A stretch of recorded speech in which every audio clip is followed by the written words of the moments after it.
What is up, you guys? No review. I mean, no live reaction, because honestly, like, it was late at night, and then I saw the chapter came out and stuff like that, and I'm like, you know what, fuck it, let me read it, and I'm glad I didn't do a live reaction for it, because this chapter did not deserve a live reaction whatsoever. It really didn't, because it was just very simple, shits and giggles, straightforward, you know, that. It's all that.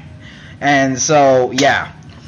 It is what it is. I'll do a live reaction for next chapter because we will get the reveal of who the traitor is, and I will get onto the traitor later in the review, and this review is going to be awfully quick because this chapter was just so simple, man. Like, woo.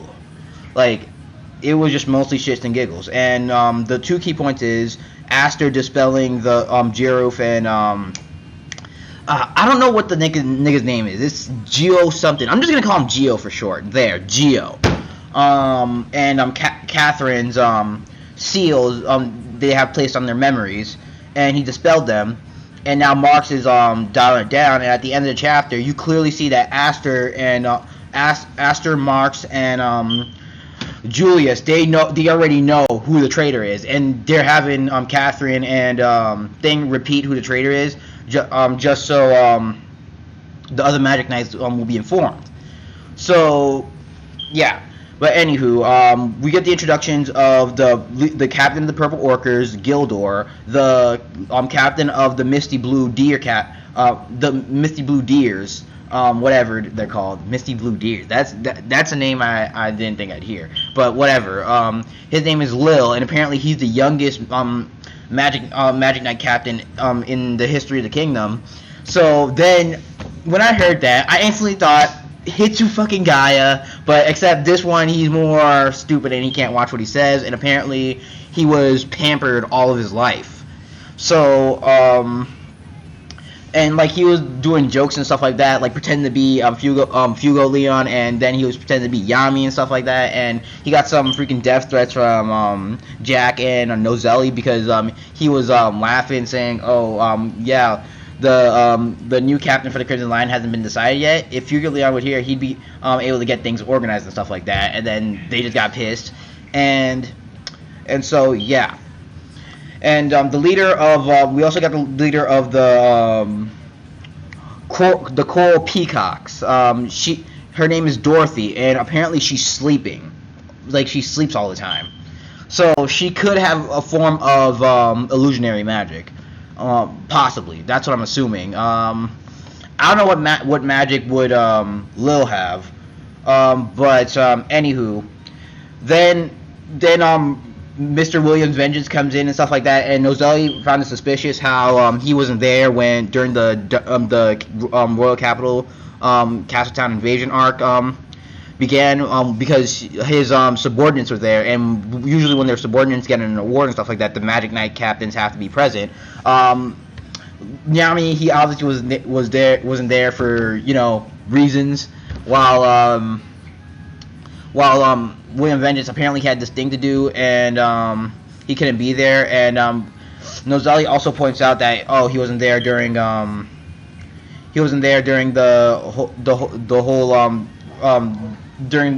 whole situation with Lich and everything like that. If I'm not mistaken, I have the page right here. Let me freaking look. Blah blah blah. Develop at present. All right, but then there was one thing that I found interesting between, and it was like conversation shared between both Gildor and William Vengeance, where William asks how does he make his subordinates so powerful and stuff like that to score the most points and everything like that, and then like William he basically shifts it off, and he asks Gildor, yo, how is your marketing so good and stuff like that, and Gildor's like, oh, that's a trade secret and everything. So there's something fishy going on between the both of them, and so and there's something like fishy. Well, something I find weird about Dorothy, but Dorothy, oh man, Dorothy, yeah, fucking you already know, fucking Wizard, shit, oh man. But anywho, like, but with Dorothy, I think it's just probably that's her magic ability. Like when she wakes up, I'm just gonna bring in like a reference, and I can't believe I'm bringing it from fucking Fairy Tail. But if you guys remember Midnight, I believe that was his name. Midnight. He's the leader of the Rational Seis. Not Zero, like the new leader of the Rational Seis, his son, Midnight. I believe that was his name, Midnight or Nightmare. I'm just gonna go with Midnight. And if you guys remember his ability with his magic and stuff like that, so pre-time skip, of course. So yeah, I think that might be her ability. Her ability might be an illusionary type of magic and stuff like that, but I could be dead wrong. But anywho, now that I think about it, those Magicknight, three Magicknight Captains, they weren't present, probably because their subordinates didn't get awards as well and stuff like that. That's why they weren't present and everything like that. But when it comes to who I think the traitor is, honestly, at first I thought it would be this man they were speaking of too. But honestly, I don't know, because right now we all have our eyes back on William Vengeance, and I don't think it's gonna be Vengeance, because I think Vengeance has his own separate thing going on, and I feel like Vengeance will betray the kingdom at some point, but it won't be due to the White Knight's demon eyes. And he could possibly use go on some eyes and shit, and possibly use the White Knight's demon eyes as a diversion to go with his plan. He can go on some eyes and shit right there. But yeah, when it comes to the leader of the Purple Orcas, I'm gonna lean more towards him, because I feel like he has a bit of connection towards since he has some connection towards Rad, since Rad was his subordinate at one point.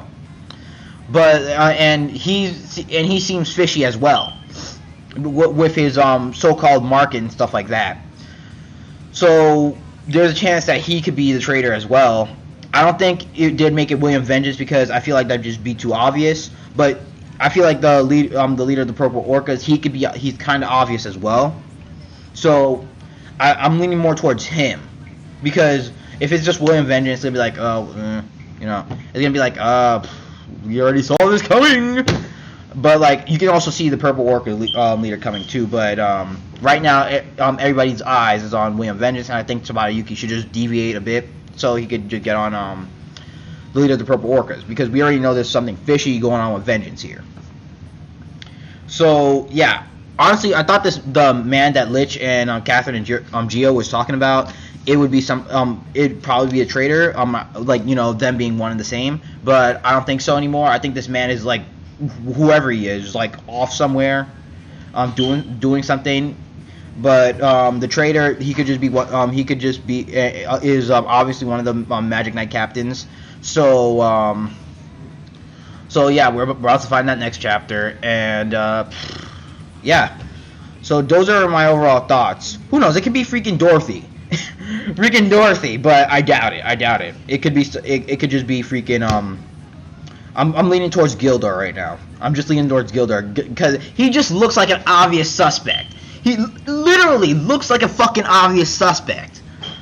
Like, seriously, I'm just saying. He looks like an obvious suspect, and William Vengeance, it's too soon for him to be revealed as a traitor just yet. So yeah, overall, that's my thoughts on the chapter and stuff like that, and my thoughts on who the traitor might be, and stuff like that. So honestly, the rating I'm gonna give for this chapter, it was just an okay chapter, really. It just only had two things going for it, and that's it, pretty much. So yeah, and some comedy here and there, but that's it. So yeah, be sure to like the video, comment, and subscribe. I'm Duke, and have a good day, people.